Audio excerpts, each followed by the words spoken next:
4 জুনের পর দুর্নীতিবাজদের বিরুদ্ধে আরো তীব্র অ্যাকশন হবে। পুরুলিয়া থেকে সরাসরি হুঙ্কার দিলেন প্রধানমন্ত্রী নরেন্দ্র মোদী। নমস্কার বন্ধুরা, বিএম নিউজ চ্যানেলে আপনাদের সকলকে স্বাগত জানাই।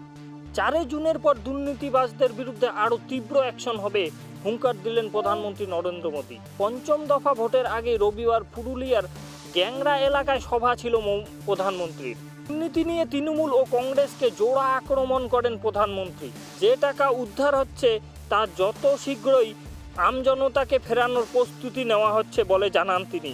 বিজেপি তৃতীয়বার ক্ষমতায় এলে কোনো দুর্নীতিবাজ জেলের বাইরে থাকবে না বলেও জানান তিনি।